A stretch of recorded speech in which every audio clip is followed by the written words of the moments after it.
আরে নিতাই না, আরে ও নিতাই, এ কোথায় যাচ্ছ এ তড়িঘড়ি করে? কোথায় আর যাব, যাই একটু বাজারের দিকে, দেখি কিছু বাজার টাজার করতে পারি কিনা। তো তুমি কোথায় যাচ্ছ? আমিও ওই বাজারে থেকেই যাচ্ছি। তা বেশ, চলো তাহলে। তা কি বাজার করবে? কি আর বাজার করব, জিনিসপত্রের যে দাম, তাতে মনে হচ্ছে আমাদের মতো চাষবাস করে খাওয়া লোকদের না খেয়েই মরতে হবে। তা তুমি ঠিকই বলেছ। চলো চলো, এবার তাড়াতাড়ি বাজারে যাই, দেরি হয়ে গেলে আবার ভালো কিছু পাবো না। হ্যাঁ হ্যাঁ, চলো চলো।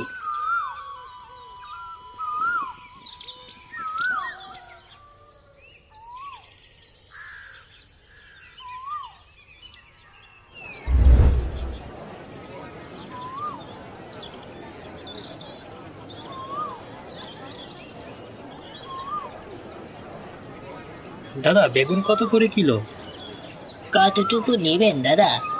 1 কিলো নিলে 60 টাকা, আর হাফ কিলো নিলে 35 টাকা। তো কতটুকু দিব দাদা? হাফ কিলোই দিন, একটু জলদি করে দিন। হ্যাঁ হ্যাঁ, এই নিন এই নিন দাদা, এই নিন।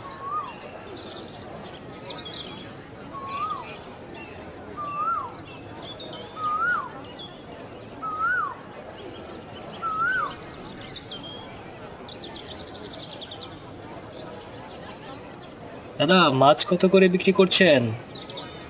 একদম 260 টাকা কিলো। কতটুকু নেবেন? দাদা, একটু কম হবে না? আরে দাদা, দিনকাল যা পড়েছে, এর থেকে কমে দিলে তো বউ বাচ্চা নিয়ে রাস্তায় বসে বিক্রি করে খেতে হবে। তা ঠিকই বলেছেন। ঠিক আছে, আমাকে হাফ কিলো মাছই দিন, একটু জলদি করে দিন। হ্যাঁ হ্যাঁ, এই নিন দাদা, এই নিন।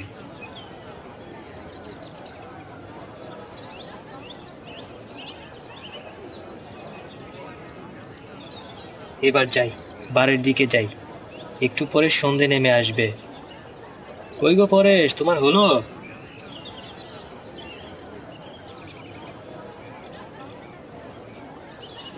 আরে হয়েছে হয়েছে, জিনিসপত্রের যে দাম বেড়েছে, তাতে তো মনে হয় সামনের দিনগুলো না খেয়েই থাকতে হবে।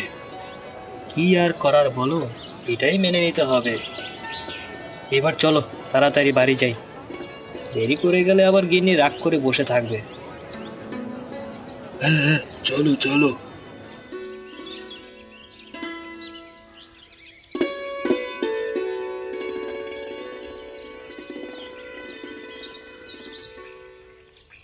গিন্নি, ও গিন্নি, কোথায় গেলে? তাড়াতাড়ি এসো তো এদিকে। আরে বাবা, আসছি গো আসছি। এই যে দেখো, বাজার করে নিয়ে আসলাম। কই দেখি তো কি বাজার এনেছো? এই মা, মাছ আর বেগুন। আরে হ্যাঁ গো গিন্নি, মাছ আর বেগুন, এই দুটো দিয়ে একটু ঝোল ঝোল করে রান্না করো তো দেখি, আমি একটু পচার বাড়ি থেকে ঘুরে আসি। এই না সবে মাত্র বাজার থেকে ফিরলে, তো পচার বাড়িতে এখন আবার যাওয়ার কি দরকার? এমনিতে সন্ধ্যা হতে এলো। পচার নাকি শরীর খারাপ, শুনেছি বেদম জ্বরে কাতরাচ্ছে। গিয়ে দেখে আবার চলে আসবো, তুমি এর মধ্যে রান্না বান্না শেষ করো। ঠিক আছে, তুমি তাহলে ঘুরে আসো, আমি ততক্ষণে রান্নার কাজ শেষ করে নিচ্ছি। তাড়াতাড়ি এসো কিন্তু, বেশি রাত করো না। আরে বাবা, ঠিক আছে ঠিক আছে।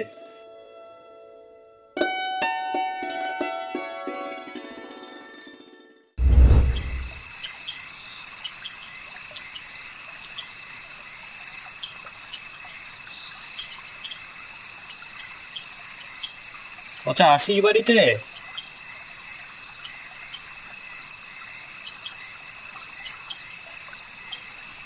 আরে নিতাই কাকু যে, বাবা নিতাই কাকু এসেছে।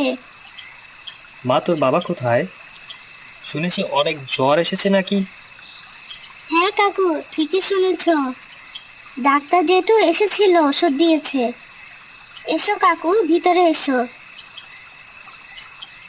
কিরে নিতাই, তুই এসেছিস? আয় আয়, বস বস। তো তোর কি অবস্থা, ওষুধ খেয়েছিস? হ্যাঁ রে, খেয়েছি। আর বলিস না, বাজার থেকে আসার সময় খালপাড়ের বট গাছটা পাশ দিয়ে হেঁটে আসছিলাম। হঠাৎ কিসের জন্য একটা শব্দ হলো, গাটা কেমন জানি চমকে উঠলো। এরপর বাড়িতে এসেই জ্বর। আরে তেমন কিছু না, এগুলো তোর মনের ভয়। যাই হোক, এবার আসি রে। গিন্নি আবার রান্না বান্না করে আমার জন্য অপেক্ষা করছে হয়তো। আচ্ছা, ঠিক আছে।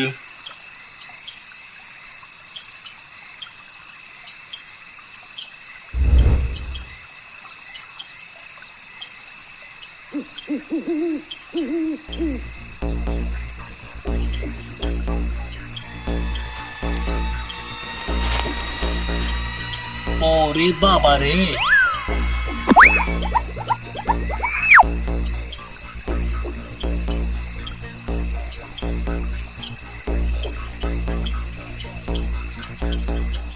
কি গো, কি হলো তোমার?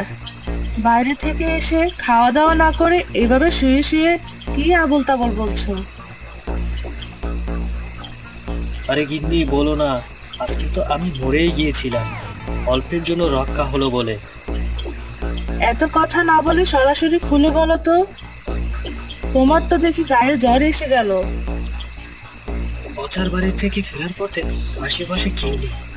আমি রাস্তা দিয়ে হেঁটে আসছিলাম, ঠিক সেই সময় আমার পেছনে অদ্ভুত শব্দ হয়। আমি পেছন ফিরে তাকাতেই দেখি একজন মাথা ভর্তি করে খড়ের গাদা নিয়ে যাচ্ছিল। ব্যাপারটা খুব স্বাভাবিক ছিল গো গিন্নি। যখন খড় নিয়ে আমার সামনে দিয়ে যাচ্ছিল, তখন তো আমি খুবই অবাক হয়ে যাই। কি দেখলাম জানো? খড় আছে কিন্তু কোনো লোক নেই। কি বলো?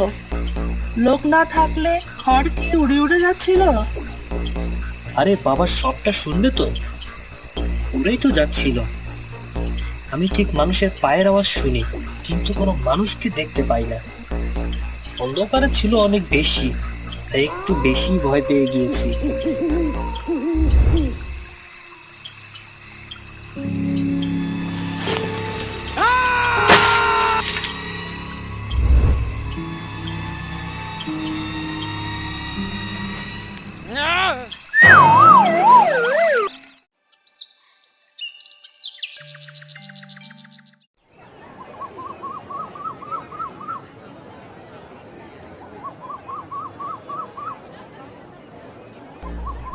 না, এই ভূত অতিষ্ঠ জীবন আর ভালো লাগে না।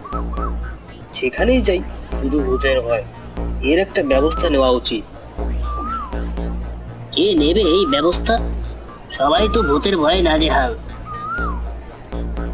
কে আর নেবে? আমাদেরকেই তো নিতে হবে। সেটা আবার কি করে? আচ্ছা শোন তাহলে, আমরা কয়েকজন রাতে পাহারা দিব, কি বলিস? আর দেখবো ওই ভূত কোথা থেকে আসে আর কি করে। কি বলিস তোরা? হ্যাঁ হ্যাঁ, ঠিক ঠিক। তাহলে আজ রাত থেকে পাহারা দেওয়া হোক।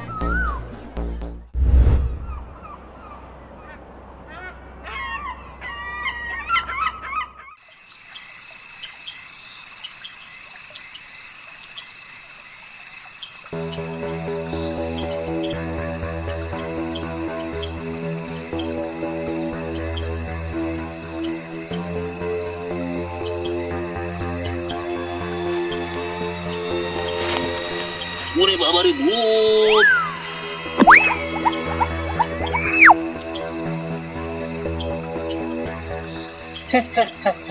গ্রামের লোকজন খুব বোকা। এদেরকে বোকা বানাতে এত সোজা তা তো জানতাম না। আমি যে ঘর ভর্তি করে আমাকে ঢেকে রাখি, তাও কেউ বুঝতে পারে না। সবাই মনে করে ভূত।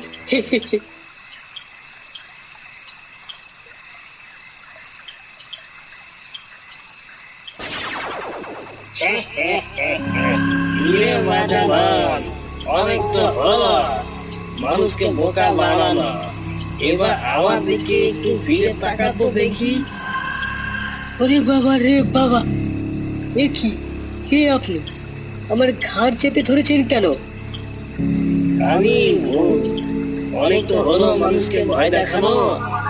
মানুষে মানুষকে ভয় দেখাস আর দোষ হয় আমাদের ভূতদের। নিয়ে এবার চল দেখিনি। কোথায় নিয়ে যাবেন? আমাদের ভূত রাজ্যে। ভূত না শখ হয়েছিল ভূত সাজার। এখন তুই আমাদের সাথে ভূতের রাজ্যে থাকবি। আমাকে ক্ষমা করে দিন, আমার ভুল হয়ে গেছে। আমায় ক্ষমা করে দিন, আমায় ছেড়ে দিন। আমি আর এরকম ভুল কখনো করব না। এত সহজে তো তোকে ছাড়ছি না বাছাধন। আমরা অসহায় ভূত জাতি, মরার উপর নিজেদের রাজ্যে নিজেরাই থাকি। তুই কিনা তোরা কখন আমাদের দিকে মস্করা করিস? বলি মরার পরও কি তোরা আমাদের শান্তিতে থাকতে দিবি না? আমরা নাকি রাত নিহিতে মানুষদেরকে ভয় দেখাই। কেন রে বাবা, রাতে কি আমরা ঘুমাই না? নাকি আমাদের রাত হয় না? ও একটা ব্যবস্থা না করে আমি তোকে ছাড়ছি না। এ বাবা বলে কি? বললাম তো আমার ভুল হয়ে গেছে। এইবারের মতো আমায় ক্ষমা করে দিন কাকু ও থুকু ভূত পোষাই। আমার ঘাড় মোটকে দিবেন না, আমায় ক্ষমা করে দিন। কোনো ক্ষমা টমা হবে না, আমি তোকে নিয়েই যাবো।